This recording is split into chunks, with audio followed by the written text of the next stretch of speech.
Assalamualaikum teman-teman. Bagaimana nih kabarnya hari ini?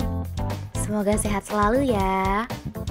Oke, pada video pembahasan ini, kelompok kami akan membahas akad hibah dan hadiah pada mata kuliah fikih muamalah. Tak lupa kami ucapkan terima kasih kepada dosen pengampu kami pada mata kuliah ini, yaitu Bapak Eka Wahyu Hestia Budianto, LC MSI, yang telah membimbing kami hampir 1 semester ini. Oke, selanjutnya saya akan memperkenalkan rekan saya terlebih dahulu ya teman-teman.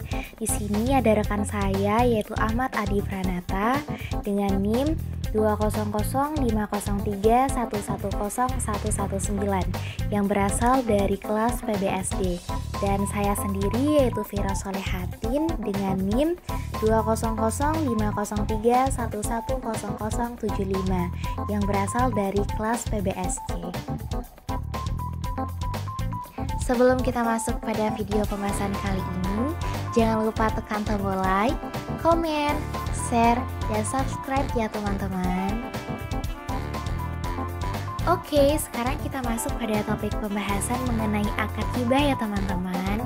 Jadi di sini kelompok kami akan membahas mengenai pengertian hibah, hukum hibah, rukun hibah, syarat-syarat hibah, contoh hibah, dan hikmah hibah. Yang pertama yaitu pengertian hibah. Secara bahasa, dalam kamus Al-Munjid, hibah berasal dari kata wahaba, yahabu, hibatan, berarti memberi atau pemberian. Pengertian hibah dalam ensiklopedia hukum Islam adalah pemberian yang dilakukan secara sukarela dalam mendekatkan diri kepada Allah Subhanahu wa Ta'ala tanpa mengharapkan balasan apapun.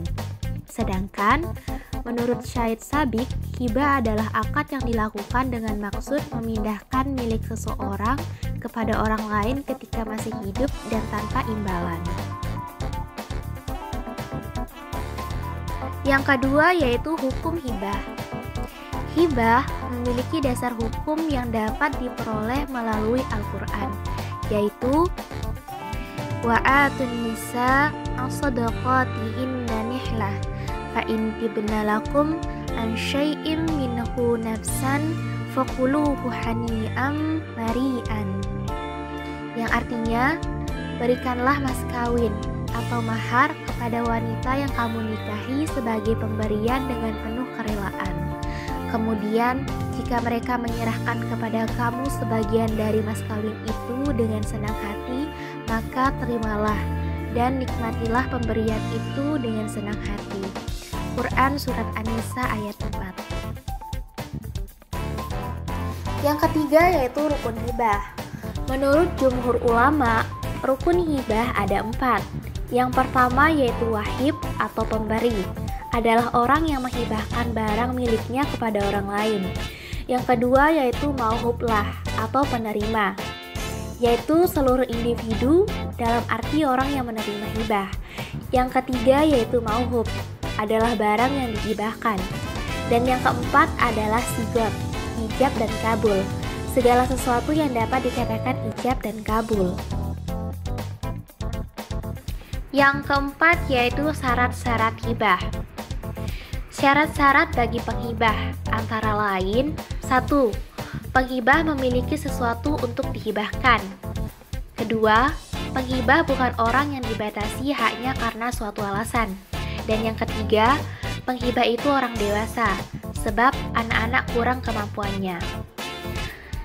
Selanjutnya yaitu syarat-syarat bagi penerima hibah antara lain: yang pertama, yaitu mempunyai hak untuk memiliki barang tersebut.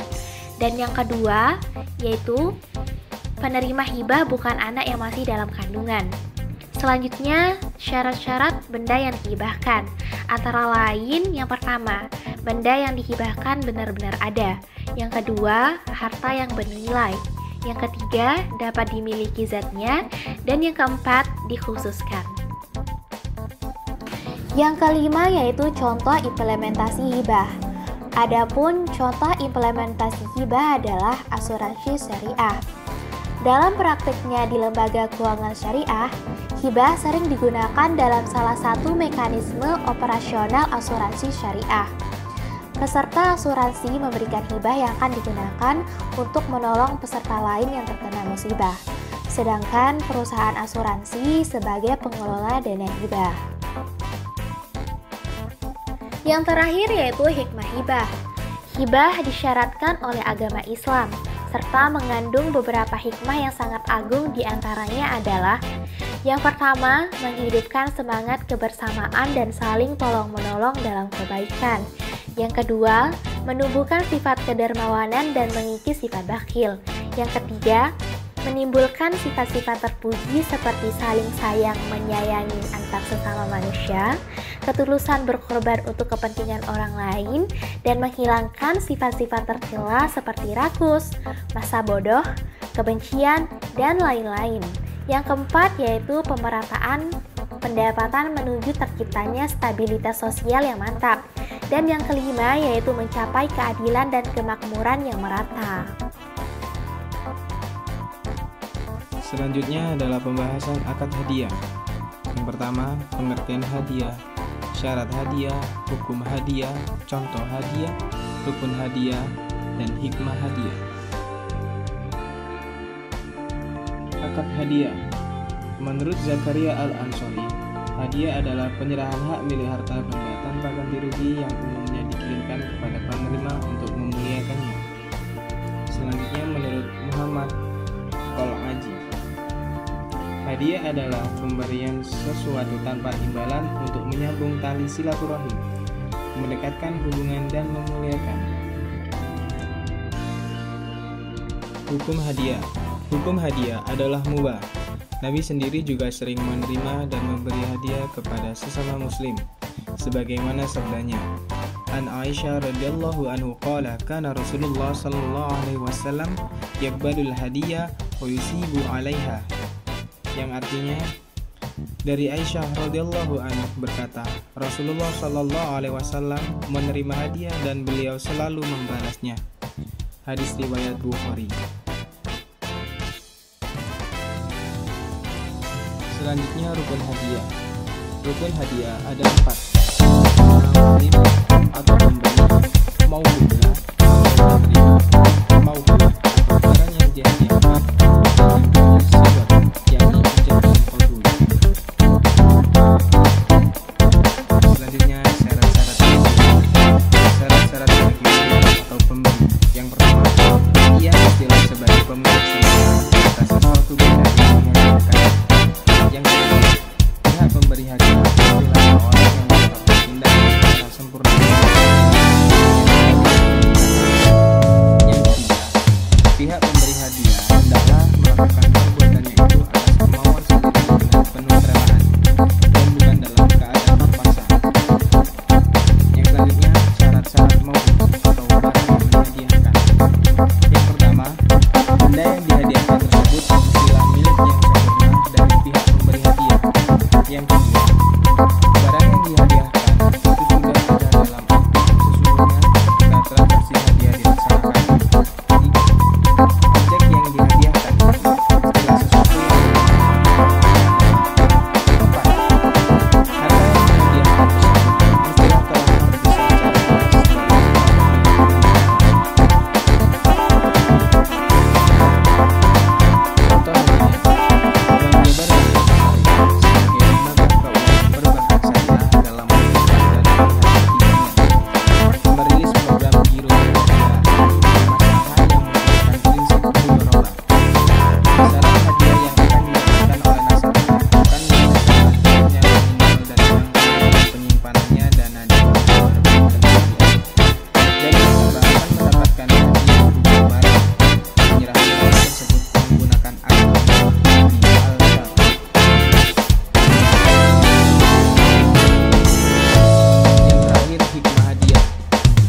secara jelas dengan cara memberikan hadiah dianjurkan oleh Allah Subhanahu wa Ta'ala dan Rasulnya. Hikmah atau manfaat disyariatkan